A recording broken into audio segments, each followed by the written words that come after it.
स्वागत है आप सभी का नैंसरी क्लासेस में। आज मैं यहाँ पर आपको वर्णमाला का प्रैक्टिस सेट 2 सॉल्व कराऊंगी। एक प्रैक्टिस सेट मैं ऑलरेडी आपको सॉल्व करा चुकी हूँ, तो आज यहाँ पर हम लोग प्रैक्टिस सेट 2 देखेंगे। क्वेश्चन है आपसे कि अघोष वर्ण कौन सा है। आपको बताना है कि अघोष वर्ण कौन सा है। मैंने जब आपको चैप्टर पढ़ाया था वर्णमाला, तो मैंने वहाँ पर अघोष के लिए आपको एक ट्रिक बताई थी। मैंने क्या कहा था? मैंने कहा था वर्षा क्या है? अघोष है, और वर्षा को आपको वारह सा लिख देना है। मैंने क्या बताया था कि वर्षा जो है, वर्षा को आपको क्या लिखना है? वर्षा ऐसे लिखा जाता है। अब इस वर्षा को आप लोगों को इस तरीके से लिख देना है, वारह और सा लिख देना है। अब इस वारह का मतलब है आपका 1 2, और सा का मतलब है आपका शा, सा और सा। ठीक है, तो ये इस तरीके से मैंने ट्रिक बताई थी। इस ट्रिक से देखिए आप लोग सारे क्वेश्चन सॉल्व कर सकते हैं अघोष वाले, और जितनी भी ट्रिक मैंने बताई थी वो सारी आपकी ऐसी ट्रिक हैं जो आप आसानी से याद कर सकेंगे। और वर्णमाला एक ऐसा चैप्टर है जिसको याद करना बहुत मुश्किल है। ट्रिक के माध्यम से अगर आपने सीखा होगा तो आपको सारी चीज़ें याद होंगी। ठीक है, तो अघोष में आपका क्या मैच हो रहा है? आप लोग देख सकते हैं कि यहाँ पर सा जो है आपका स्पष्ट रूप से मैच हो रहा है, तो यहाँ पर 4th ऑप्शन एकदम करेक्ट होगा। अब नेक्स्ट क्वेश्चन है कि घा का उच्चारण स्थान कौन सा है? मूर्धा, कंठ, तालु या दंत। घा का उच्चारण स्थान आपको बताना है। अब ये पहले डिसाइड करिए कि घा क्या है, स्वर है या व्यंजन है। तो भैया घा आपका एक व्यंजन होता है। क्या होता है? व्यंजन होता है। जब मैंने आपको स्पर्श या फिर वर्गीय व्यंजन बताए थे, तो वहाँ पर मैंने आपको बताया था कि का, चा, टा, ता और पा वर्ग होते हैं। क्या होते हैं? कचट तब वर्ग होते हैं। ठीक है, अब उस कचट तब वर्ग में ही आपको यहाँ पर आंसर आपका मिल जाएगा। पहला क्या था आपका? का वर्ग था। ठीक है, दूसरा क्या था आपका? चा वर्ग था। फिर आपका क्या था? टा वर्ग था। टा के बाद आपका क्या आता है? ता आता है, ता वर्ग आता है, और लास्ट जो होता है वो आपका पा वर्ग होता है। ठीक है, तो यहाँ पर जो का था ये आपका क्या था? इसका जो उच्चारण स्थान था वो क्या था? कंठ था। क्या था? कंठ था। ठीक, का वर्ग में आपका क्या आता है? का वर्ग में आता है आपका का, खा, गा, घा, और क्या आता है? का घा घा अंग आता है। ठीक है, तो यहाँ पर देखिए आपकी किस्मत अच्छी थी कि यहाँ तक नहीं जाना पड़ा, यहीं पर आपको घा मिल गया। तो घा क्या है? आपका कंठ है, तो आपका सेकंड ऑप्शन एकदम करेक्ट होगा। चा वर्ग का उच्चारण स्थान मैंने आपको बताया था तालव्य होता है। क्या होता है? तालव्य होता है, याद रखिएगा। टा वर्ग का क्या होता है? टा वर्ग का होता है आपका मूर्धन्य होता है, मूर्धन्य। ठीक, ता वर्ग का क्या होता है? ता वर्ग का होता है धनत्य होता है। ठीक है, और पा वर्ग का क्या होता है? ओष्ठ होता है। ठीक, ओष्ठ। ठीक है, तो ये आप लोगों को याद रखने हैं। चलते हैं नेक्स्ट क्वेश्चन की ओर। तो आपका नेक्स्ट क्वेश्चन है कि इनमें से संयुक्त व्यंजन कौन सा है। मैंने आपको जब व्यंजन पढ़ाया था तो वहां पर मैंने बताया था संयुक्त व्यंजन में आपके 4 आते हैं। 4 कौन कौन से वर्ण आते हैं देखिएगा उसको ध्यान से आप लोग। एक तो होता है आपका छतरी वाला छा होता है। ठीक है, ये चीज़ मैं आपको बता चुकी हूँ। फिर होता है आपका क्या होता है? त्रा होता है, और आपका ज्ञा होता है, और आपका श्रा होता है। ये आपके संयुक्त व्यंजन में आते हैं। अब बात आती है आपका छा कैसे बनता है। इंपॉर्टेंट है, इसलिए फिर से रिपीट कर रही हूँ। का प्लस सा से बनता है। हलंत आपका मस्ट है यहाँ पर। उसके बाद आपका आता है त्रा। त्रा कैसे बनता है? त्रा यानी कि ता प्लस रा। जब आप लोग बोलेंगे ना इसको तो आपको समझ आएगा। यहाँ पर आप लोग हलंत लगा देंगे। त्रा के बाद आपका क्या आता है? ज्ञा आता है। तो यहाँ ज्ञा क्या होगा? जा प्लस आपका क्या होगा? इया होगा। ठीक है, लेकिन यहाँ पर जा पर आपको हलंत लगाना होगा। श्रा क्या होगा? श्रा होगा आपका शा प्लस आपका क्या होगा? रा होगा। ठीक है, हलंत आपको लगाना ही है, भूलना नहीं है, इंपॉर्टेंट है। तो यहाँ पर आपका कौन सा ऑप्शन सही होगा? ये तो नहीं है, ये भी नहीं है, ये भी नहीं है। सेकेंड ऑप्शन आपका मैच होता है। अब नेक्स्ट क्वेश्चन पर चलते हैं। तो नेक्स्ट क्वेश्चन है आपका कि निम्नलिखित में से कौन सा वर्ण उच्चारण की दृष्टि से धनत्य नहीं है। सबसे पहले तो जब कभी ऐसे क्वेश्चन आए आपको ये टिक कर लेना है, आपको नहीं है वाला ढूंढना है। ठीक है, आप लोग देखिए ये प्रैक्टिस किया करिए कि जब कभी भी आपसे पूछा जाए कि आपका नहीं वाला हो तो उसको टिक कर लिया करिए। मैं इसलिए कह रही हूँ कि जब मेरा एग्ज़ाम था तो मैं ऑनेस्टली बताऊँ, मेरा एक क्वेश्चन इस चक्कर में गलत हो गया था, और मैं सही आंसर को अपना गलत करके आई थी, तो मुझे बहुत दुख हुआ था। तब मैंने सोचा था कि मैं जब कभी भी पढ़ाऊंगी तो ये चीज़ें, छोटी छोटी चीज़ें अपने स्टूडेंट्स को ज़रूर बताऊंगी। तो यहाँ पर आप लोगों को टिक कर लेना है, आपको ये ढूंढना है कि कौन सा धनत्य नहीं है। ठीक, तो पहले तो धनत्य जान लेते हैं कि धनत्य आपका कौन से होते हैं, धनत्य व्यंजन कौन से होते हैं। अभी ऊपर जो मैंने आपको एक क्वेश्चन पढ़ाया है उसमें मैंने आपको बताया था कि ता वर्ग जो होता है आपका कौन सा? ता वर्ग। ता वर्ग में जो आपकी ध्वनियाँ हैं वो कौन सी होती हैं? वो आपकी धनत्य होती हैं। ठीक है, मैंने आपको ये चीज़ अब भी हाल बताई है, ज़्यादा देर नहीं हुई है तो याद होगा।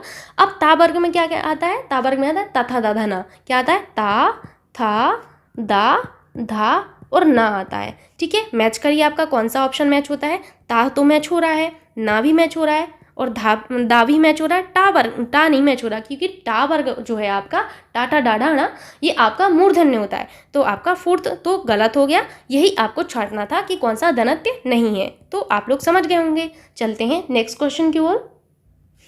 तो क्वेश्चन है आपसे कि जिन शब्दों के अंत में छोटा आ आता है उन्हें क्या कहा जाता है। ये भी अच्छा क्वेश्चन है। तो ऑप्शन है आपके अनुस्वार, अयोगवाह, अंतस्थ या आकारांत।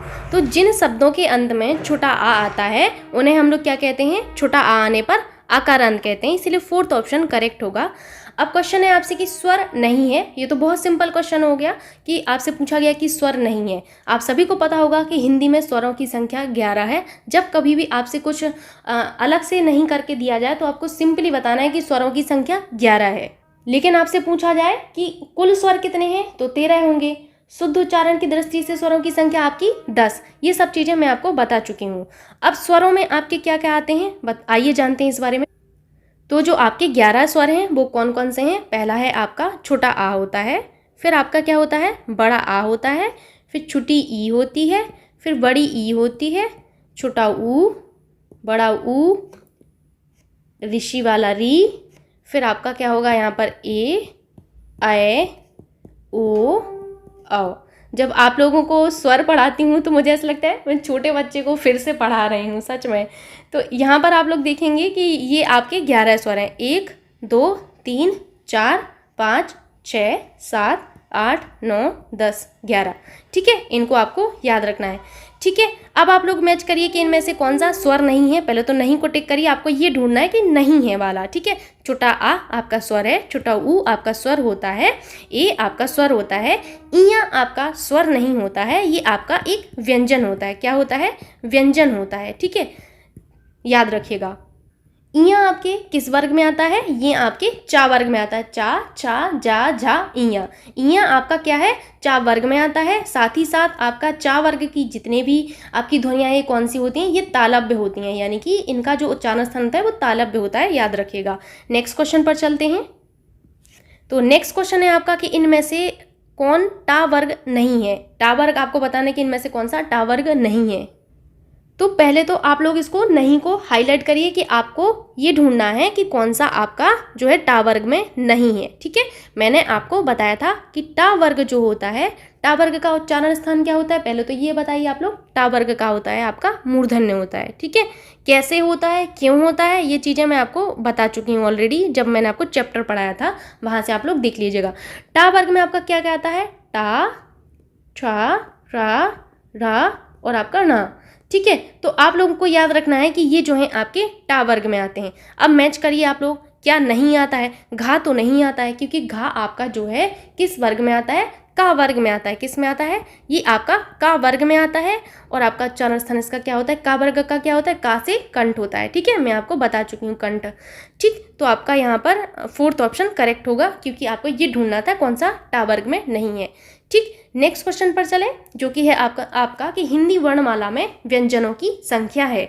स्वरों की संख्या आपकी 11 होती है और आपके जो व्यंजन है उनकी संख्या कितनी होती है। आपकी व्यंजनों की जो संख्या मानी जाती है वो आपकी 33 मानी जाती है। इसीलिए आपका ऑप्शन थर्ड एकदम करेक्ट होगा। नेक्स्ट क्वेश्चन पर चलते हैं। तो नेक्स्ट क्वेश्चन है आपसे कि निम्नलिखित में से कौन सा पश्च स्वर है। आपसे पश्च स्वर के बारे में पूछा गया है कि पश्च स्वर कौन सा है। तो यहाँ पर ये जान लेते हैं कि पश्च स्वर आपका किस कैटेगरी में आता है। तो मैंने आपको बताया है कि जिह्वा के आधार पर आपके स्वर 3 प्रकार के होते हैं। ठीक है, किस तरीके से इनको डिवाइड किया गया है ये सारी चीज़ें जानते हैं। आइए, जिह्वा के आधार पर स्वर, ठीक है, इनको 3 कैटेगरी में रखा गया है। पहला है आपका जो फर्स्ट है वो आता है आपका अग्र स्वर। दूसरा है वो है आपका मध्य स्वर। तीसरा जो है आपका वो है आपका पश्च स्वर। ठीक है, स्वरों की संख्या कितनी है, 11 है। अब इन 11 स्वरों को आपको इन 3 कैटेगरी में रखना है। जैसे आपकी अग्र स्वर में क्या आता है, अग्र स्वर में जो आता है वो आता है आपका छोटी ई, बड़ी ई आती है और आपका री आता है, ए आता है और आपका अय आता है। ठीक है, मध्य स्वर में आपका क्या आता है, तो मध्य स्वर में आपका केवल और केवल छोटा आ आता है। ठीक है, और आपके पश्च स्वर में क्या आता है, अब बचे हुए जितने हैं आपको उनको पश्च स्वर में शामिल कर देना है। जैसे आपका क्या क्या बचा, बड़ा आ बचा है, छोटा ऊ बचा है, बड़ा ऊ बचा है, और आपका ई और ई बड़ी ई हो गया। अब आपका क्या बचा है, यहाँ पर ओ बचा है, और आपका क्या बचा है, औ बचा है। ठीक है, तो ये आपके पश्च स्वर में आएंगे। तो यहाँ पर आप लोग मैच करिए कि आपसे पश्च स्वर ही पूछा गया था, तो पश्च स्वर में आपका बड़ा आ आता है, सो यहाँ पर फर्स्ट ऑप्शन करेक्ट होगा। नेक्स्ट क्वेश्चन पर चलते हैं। नेक्स्ट क्वेश्चन है आपसे कि निम्नलिखित में से कौन अयोगवाह है। यहाँ पर आगे निम्न कर लेना, ये छोटी छोटी सी मिस्टेक MS वर्ड पर हो जाती हैं, यहाँ पर निम्न कर लेना आप लोग कि निम्नलिखित में से कौन सा अयोगवाह है, विसर्ग, महाप्राण, अल्पप्राण या संयुक्त व्यंजन। ये बहुत अच्छा क्वेश्चन है। तो जो आपके अयोगवाह होते हैं वो आपके विसर्ग होते हैं, इसीलिए आपका फर्स्ट ऑप्शन करेक्ट होगा, विसर्ग। ठीक है, इंपॉर्टेंट क्वेश्चन है। देखिए यहाँ पर जितने भी क्वेश्चन मैंने लिए हुए हैं, एक भी क्वेश्चन ऐसा नहीं है जो आपका किसी ना किसी परीक्षा में आया हुआ ना हो और जो आपका इंपॉर्टेंट ना हो। मैंने सारे क्वेश्चन वही लिए हैं यहाँ पर, तो याद रखना है, अच्छे क्वेश्चन है। नेक्स्ट क्वेश्चन है आपसे कि छा ध्वनि का उच्चारण स्थान है दरत्य, ओष्ठ्य, तालव्य या आपका वतस्य। ठीक है, यहाँ पर आपको इस तरीके से लगा लेना है। ठीक, और ये आपका इस तरीके से होता है। ठीक, तो यहाँ पर आपको बताना था कि छा ध्वनि का उच्चारण स्थान है, ये भी आप लोगों को पता करना है। ठीक है, ये चीज़ आप लोग बताइए कि आपका ये जो छा है वो स्वर है या फिर व्यंजन है, तो आप लोग सोचिए। तो मैंने आपको बताया है ये आपका एक व्यंजन होता है। क्या होता है, व्यंजन होता है। अब व्यंजन है तो पहले आप लोग स्पर्श व्यंजन में जाएंगे या आपका वर्गीय व्यंजन में जाएंगे। तो मैंने आपको वहाँ पर अच्छे से बताया हुआ था, का, चा, टा, ता और पा वर्ग बताया था आपको। ठीक है, अब आप लोग ये देखिए कि चा वर्ग में आपका क्या क्या आता है। चा वर्ग जो था आपका, अब देखिए पूरा बार बार लिखने की कोई ज़रूरत नहीं है, आप लोग चीज़ें समझ गए हैं, आप लोग को खुद बोरिंग लगने लगेगा, इसलिए मैं पूरा नहीं लिख रही हूँ। अब मैं सिर्फ वही लिख रही हूँ कि जिसमें आपका छा आता है। तो मैंने सोचा कि ये चा वर्ग में आता है, सोचा क्या, ये तो आपको आने लगेगा थोड़े दिनों बाद। तो चा वर्ग में आपका आता है, चा आता है, छा आता है, आपका जा आता है, और आपका झा आता है, और आपकी इया आती है। ठीक है, तो आपका ये यहाँ पर कवर हो गया। अच्छा, अब आपको ये देखना था कि चा वर्ग जो है आपका उसका उच्चारण स्थान क्या था, तो तालव्य था। क्या था, तालव्य था। तो यहाँ पर आपका ऑप्शन मैच हो गया, थर्ड आपका ऑप्शन एकदम करेक्ट होगा। चीज़ें आपको समझ में आ रही हैं, अगर नहीं आ रही हैं तो आप लोग बता दिया करिए कमेंट में। ठीक है, नेक्स्ट क्वेश्चन पर चलते हैं, जो कि है आपसे कि निम्नलिखित में से कौन सा एक संयुक्त व्यंजन नहीं है। आपको यहाँ पर ये ढूंढना है कि कौन सा आपका संयुक्त व्यंजन नहीं है। आपको मैं बता चुकी हूँ कि संयुक्त व्यंजनों की संख्या 4 है, जिसमें आपके कौन कौन से हैं। तो आपके जो 4 संयुक्त व्यंजन होते हैं वो होते हैं छा, छतरी वाला, त्रा होता है, और आपका ज्ञा होता है, और आपका श्रा होता है। ठीक है, तो मैच करिए, ये तो हो रहा है, ये भी हो रहा है, ये भी हो रहा है, ये नहीं हो रहा है। ठीक है, तो इसमें आपको सेकंड ऑप्शन टिक कर देना है। ठीक, नेक्स्ट क्वेश्चन है आपसे कि तालव्य व्यंजन है, तालव्य व्यंजन आपसे पूछा गया है कि यहाँ पर तालव्य व्यंजन कौन से होंगे। तो फिर से आपको स्पर्शी या जो आपके स्पर्श या फिर वर्गीय व्यंजन होते हैं उन पर जाना है। वो बहुत इंपॉर्टेंट टेबल है, उसको याद रखिएगा। कई बार देख लिए आप खुद ही क्वेश्चन में ये इमेजिन कर चुके हैं, देख चुके होंगे कि कई जगह आपकी वो टेबल यूज़ हुई है, स्पर्श और वर्गीय व्यंजन वाली, तो उसको याद रखना है। अब तालव्य व्यंजन में आपका क्या आता है, तालव्य व्यंजन में आपका चा वर्ग आता है। मैंने आपको बताया है कि चा वर्ग जो है आपके किस में आते हैं, तालव्य में आते हैं। चा वर्ग में क्या क्या आता है, चा आता है, छा आता है, जा आता है, झा आता है, और आपका इया आता है। ठीक है, तो यहाँ पर आप लोग मैच करिए कि तालव्य में कौन सा मैच हो रहा है, चा मैच हो रहा है, छा मैच हो रहा है, जा और झा। तो पहला ही ऑप्शन मैच हो गया, तो फर्स्ट एकदम करेक्ट होगा, आगे जाने की जरूरत ही नहीं पड़ी आपको। अब नेक्स्ट क्वेश्चन है आपसे कि या, रा, ला और वा व्यंजन है तालव्य, ऊष्म, अंतस्थ या ओष्ठ। मैंने आपको एक ट्रिक बताई थी कि एक दोस्त दूसरे दोस्त से बोल रहा है, यार मुझे लव हो गया। अब किसी को जब लव होता है तो क्या होता है, आधे सपनों में खोया रहता है हमेशा। तो अर्ध स्वर है, आधा मैंने क्या बताया कि वो अपने सपनों में खोया रहता है, मतलब। तो यहाँ पर आप लोगों को याद रखना है कि अर्ध स्वर, तो अर्ध स्वर को ही हम लोग क्या कहते हैं, अंतस्थ कहते हैं। क्या कहते हैं, अंतस्थ कहते हैं। तो यहाँ पर आप लोग लिख लीजिए अर्ध स्वर, अर्ध स्वर को आप लोग क्या कहते हैं, अंतस्थ कहते हैं। ट्रिक आप लोगों को याद हो गई होगी कि एक दोस्त दूसरे दोस्त से कह रहा है, यार मुझे लव हो गया। जब उसको लव हो जाता है तो वैसे वो आधे सपनों में रहता है, यानी कि अर्धस्वर। ठीक है, अर्धस्वर को हम लोग अंतस्थ कहते हैं। ठीक, तो यार मुझे ल हो गया से मैंने क्या बताया था, या, रा, ला और वा। ठीक, इस तरीके से मैंने आपको बताया था। ठीक, तो यहाँ पर आपका मैच हो गया अंतस्थ वाला, थर्ड ऑप्शन एकदम करेक्ट होगा। आपकी ट्रिक बहुत काम की है, आप लोग याद रखिएगा ट्रिक को।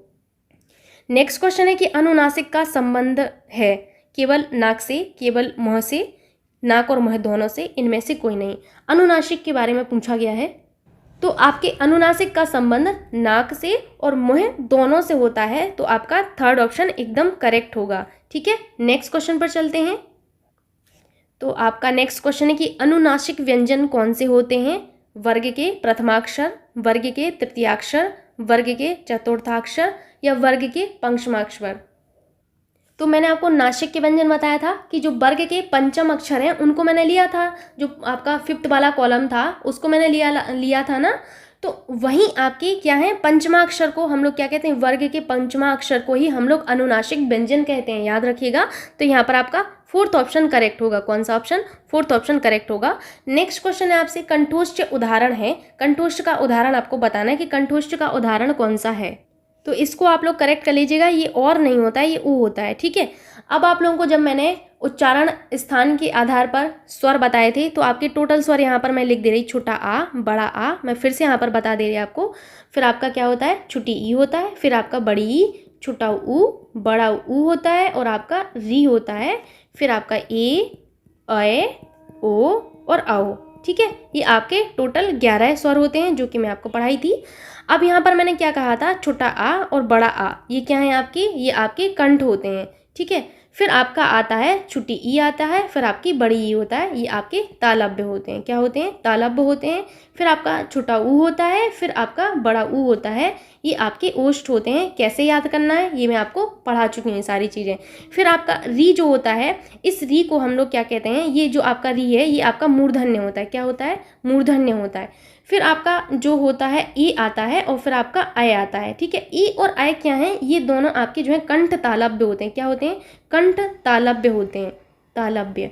ठीक, बचा क्या आपका, ओ बचता है, और आपका क्या बचता है, अ बचता है। तो ओ और अ क्या थे, ये आपके जो थे कंठोष्ठ थे। क्या थे, कंठोष्ठ, कंठोष्ठ। नीचे लिख दे रही, यहाँ पर नहीं टाइप हो पा रहा है, कंठोष्ठ। ठीक है, तो ये था आपका कुछ इस तरीके से आपको मैंने बताए हुए थे। तो यहाँ पर आपको देखना था कंठोष्ठ उदाहरण है, कंठोष्ठ का उदाहरण क्या है, ओ है और अ है। तो आपका क्या होगा, फर्स्ट ऑप्शन करेक्ट होगा। आप लोगों को ये चीज़ बता चुकी हूँ मैं पहले। ठीक है, याद रखिएगा इसको, इंपॉर्टेंट क्वेश्चन है। नेक्स्ट क्वेश्चन पर चलते हैं। नेक्स्ट क्वेश्चन है आपसे कि भाषा इकाइयों का सही क्रम है। ये अच्छा क्वेश्चन है कि भाषा इकाइयों का आपको यहाँ पर सही क्रम बताना है। शब्द, ध्वनि, वाक्य, पद, पद, वाक्य, ध्वनि, शब्द, वाक्य, पद, ध्वनि, शब्द, या फिर ध्वनि, पद, वाक्य, शब्द।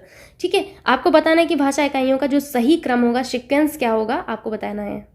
तो सबसे पहले क्या आता है आपका, क्या सबसे पहले आपका कोई वाक्य आएगा, बिल्कुल भी नहीं आएगा, तो थर्ड ऑप्शन बिल्कुल गलत होगा। देखिए, ये सबसे अच्छा तरीका होता है किसी भी क्वेश्चन को अटेंड करने का, मतलब अटेम्प्ट करने का, अपनी आपकी जो परीक्षा होगी उसमें, कि आप लोग जो है ऑप्शन को रिजेक्ट करना सीखें। कई सारे क्वेश्चंस ऐसे होते हैं जिनको आप ऑप्शन से रिजेक्ट करके सही कर सकते हैं, और आप मानिए आप ये कर सकते हैं। ठीक है, तो यहाँ पर आपका फर्स्ट वाला बिल्कुल से गलत हो गया। अब आप लोग ये बताइए कि आपका जो फर्स्ट वाला जो ऑप्शन है उसमें देखिए आप लोग, क्या शब्द पहले आएगा फिर ध्वनि आएगी, बिल्कुल भी नहीं आएगी, ये भी गलत हो गया। अब आप लोग को इस दो में छांटना है कि इस दो में आपका कौन सा सही होगा। तो सेकंड ऑप्शन पर चलिए, क्या आपका वाक्य पहले आएगा और शब्द बाद में आएगा, बिल्कुल भी नहीं, तो ये भी गलत हो गया। तो तीन ऑप्शन तो आपके ऐसे ही कट गए। ठीक, अब आप लोग को ये मैंने बताया था कि सबसे पहले आपका ध्वनि होता है। ध्वनि से आपका क्या बनता है, ध्वनि से आपका क्या बनेगा बताइए आप लोग, ध्वनि से बनता है आपका शब्द बनता है। ठीक है, शब्द से आपका पद बनता है, पद से आपका क्या बनता है, पूरा वाक्य बनता है आपका। ये होता है आपका भाषा की इकाइयों का सही सीक्वेंस, जो कि आपको याद रखना है। ठीक है, अब नेक्स्ट क्वेश्चन है कि निम्नांकित में से उच्चारण स्थान के आधार पर कंठ से लेकर, कंठ से शुरू करना है, और मुख विवर से उच्चारित व्यंजन ध्वनियों का सही क्रम है। वेरी वेरी इंपॉर्टेंट क्वेश्चन, और देखिए सिंपल क्वेश्चन है, बस इसकी लैंग्वेज चेंज कर दी गई है। प्रैक्टिस मैं इसीलिए करा रही हूँ ताकि आप अपने मन से क्वेश्चन फ्रेम करें। बस इसकी लैंग्वेज चेंज है, बाकी आप सारी चीज़ें पढ़ते हुए आ ही रहे हैं कि कंठ से लेकर मुख विवर से उच्चारित व्यंजन ध्वनियों का सही क्रम आपको बताना है। तो मैंने आपको बताया था कि सबसे पहले आपका क्या आता है, कंठ आता है। आपका क्या आता है, कंठ आता है, ठीक है। फिर आपकी क्या आती है, तालु आती है। क्या आती है, तालु। फिर आपका पतश्य होता है, ये इस तरीके से लिखा जाता है इसको। फिर आपके दंत होते हैं, फिर आपके ओष्ठ होते हैं। ये सीक्वेंस मैं आपको पढ़ा चुकी हूँ कि कैसे आपको याद रखना है। इवन मैंने अपने फेस पर ये सारी चीज़ें करके बताई थी। तो आपका फर्स्ट ऑप्शन एकदम करेक्ट होगा कि सबसे पहले कंठ होता है, फिर तालु होता है, फिर बतस्य होता है, फिर दंत्य होता है, फिर आपके ओष्ठ होते हैं, ठीक है। नेक्स्ट क्वेश्चन पर चलते हैं। अब क्वेश्चन है आपसे कि प्रत्यय के आधार पर ला किस प्रकार की ध्वनि है। अब मैंने आपको जब ये जो है ध्वनि पढ़ाई थी तो मैंने आपको दो चीज़ें साथ में बताई थी, पार्श्विक और लुंठित, ठीक है। ये मैंने आपको साथ में बताए थे। यहाँ पर मैं फिर से रिपीट करती हूँ ताकि आपको चीज़ें बार बार रिवाइज हों और आपको याद हों, ठीक है। तो पार्श्विक कुछ इस तरीके से मैं लिख देती हूँ, पार्श्विक व्यंजन, ठीक है। फिर मैंने आपको क्या बताया था, लुंठित व्यंजन बताए थे, ठीक, व्यंजन। यहाँ पर मैंने क्या बताया था, पार्श्विक यानी कि रा का भाव आ रहा है, यहाँ पर रा लिख लीजिए। लुंठित में आपका ला आ रहा है, लेकिन इनको क्या करना है, आपको इनकी पोजीशन को चेंज कर देना है। ला को इधर ले आइए और रा को इधर ले जाइए, ठीक है। तो पार्श्विक में आपका ला आएगा, लुंठित में आपका रा आएगा। तो यहाँ पर ला किस प्रकार की ध्वनि है, ला आपकी पार्श्विक होगी। क्या होगी, पार्श्विक होगी। तो फर्स्ट ऑप्शन एकदम करेक्ट होगा, ठीक है। आई होप आपको ये चीज़ें समझ आई होंगी और आज का ये वीडियो यहीं तक था और आपकी यहाँ पर मैंने वर्णमाला की प्रैक्टिस आपको पूरी करवा दी है। अब आगे कभी आपको ज़रूरत पड़ेगी तो मैं पुनः आपको और भी क्वेश्चंस लेकर आऊँगी, लेकिन यहाँ पर मैंने जितने भी क्वेश्चन बनते हैं आपकी वर्णमाला से सारे क्वेश्चंस को यहाँ पर इंक्लूड किया है। एंड आई होप आपको ये वीडियो अच्छा लगा होगा, वीडियो आपके लिए हेल्पफुल रहा होगा। यदि आपको ये वीडियो अच्छा लगता है, वीडियो आपके लिए हेल्पफुल है, तो प्लीज़ वीडियो को लाइक करना एंड शेयर करना ना भूलिएगा। और अब आप चैनल को सब्सक्राइब कर लीजिए, बिकॉज कई सारे स्टूडेंट्स ऐसे हैं जो वीडियो देखते हैं बट उन्होंने अभी तक सब्सक्राइब नहीं किया है, तो उनको पता नहीं चलता है कि मतलब जो आप पढ़ रहे हैं उसका सेकंड पार्ट भी आ गया है, उसका नेक्स्ट पार्ट भी आने वाला है। तो ये चीज़ें आपको तभी पता चलेंगी जब आप चैनल को सब्सक्राइब कर लेंगे। So thank you so much, मिलते हैं नेक्स्ट वीडियो में। Thank you, bye bye.